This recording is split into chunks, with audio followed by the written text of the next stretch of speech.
Tanguy, c'est à vous. Donnez tout ce que vous avez, comme d'habitude.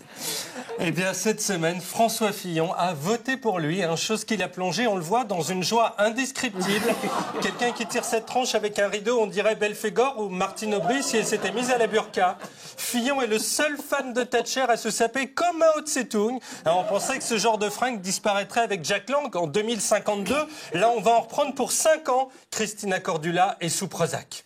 Alors, cette semaine, Alain Juppé a voté lui aussi en bleu sur fond bleu. On aurait dit un bébé Schtroumpf en train de sortir de l'utérus de sa mère.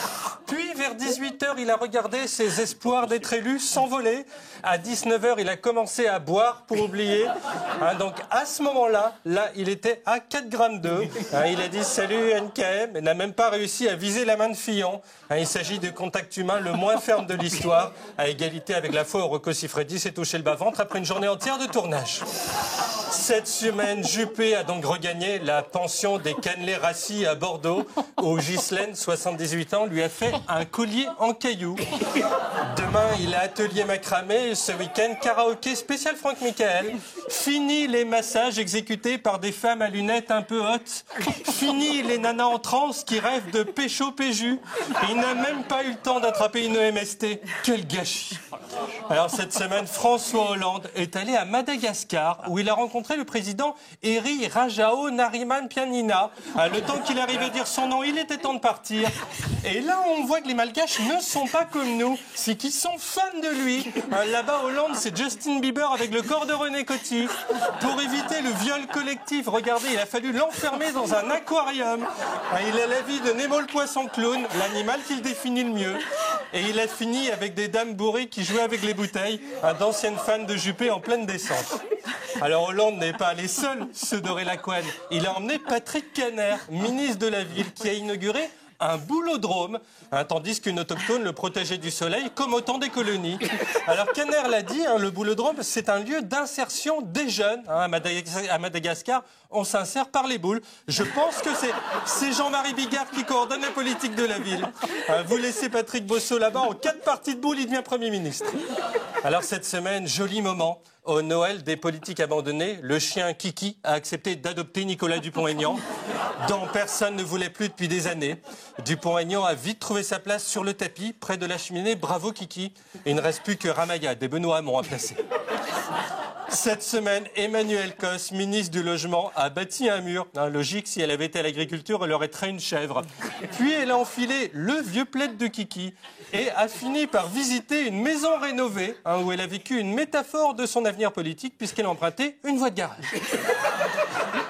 Cette semaine, Jean-Luc Mélenchon a organisé un hommage à Fidel Castro, le despote poilu, en compagnie d'un Péruvien chopé dans le métro qu'il a mis à la guitare. Pour la mort de Kim Jong-un, il a déjà prévu un taureau-piscine. Pour celle du président Xi Jinping, une grande queue leu-leu. Mélenchon, c'est le Patrick Sébastien des dictatures. Alors cette semaine, stupeur. Aurélie Filippetti sur Twitter a écrit « Je serai à 21h30 sur Jean-Michel Apathy ». Donc, soit c'était une faute de frappe, soit elle participe aux parties fines les plus ponctuelles de Paris. Et Apathy s'éclate pendant que moi je végète avec Zemmour et Nolo qui m'ont même pas montré la moitié d'un téton à eux deux. Il n'y a pas de justice. Cette semaine, Emmanuel Macron, le loup de Wall Street, a dédicacé à la Fnac son livre qui s'appelle Révolution. Donc s'il meurt, Mélenchon fera une kermesse. Alors il a croisé une dame enceinte, puis une deuxième dame enceinte. En fait, au quotidien, il a la vie d'une sage-femme. Les fans de Macron ont le même taux de fécondité que les Albanaises sans le sou. Après l'écart Macron, il y a les bébés Macron, ça marche mieux. Alors un monsieur qui, après enquête, n'était pas enceinte, mais avait juste bouffé trop de choucroute, a été exclu du mouvement En Marche. Cette semaine, Monica Bellucci, l'actrice voluptueuse, glamour, sexy, a été décorée par Hollande, le président. Un instant placé sous le signe de l'Italie, puisque lui-même est chaud comme une calzone. La dernière actrice qu'il a croisée, il l'a mise direct dans son clic-clac. Alors après avoir parlé, je cite, d'un moment de grâce, François Hollande a explosé de désir alors qu'il épinglait Monica au-dessus du sein gauche. Les secours n'ont rien pu faire. Cette semaine, Sylvia Pinel s'est déclarée candidate à l'élection présidentielle. Voilà, c'était la vanne. Cette semaine, drame. Jean-Marc Ayrault a visité le marché de Rungis où, à cause de son teint livide et de sa mollesse, les bouchers l'ont pris pour un bout de viande avariée et l'ont passé à la broyeuse aztèque. Alors vous pouvez retrouver la semaine prochaine Jean-Marc Ayrault, mais dans les lasagnes surgelées, mélangées à du cheval. Enfin, cette semaine, figurez-vous qu'un homonyme de François Fillon a été harcelé de coups de fil, alors que l'homonyme de Jean-François Copé a rien, pas un SMS. Alors moi, je pense ce soir à l'homonyme d'Éric Zemmour, qui est coiffeur, et à qui chaque jour des gauchistes hurlent facho, no passaran, et aussi quand tu mourras, Mélenchon fera même pas une pêche à la ligne. Pauvre homme. Bref, quelle belle semaine ça a été. Bravo.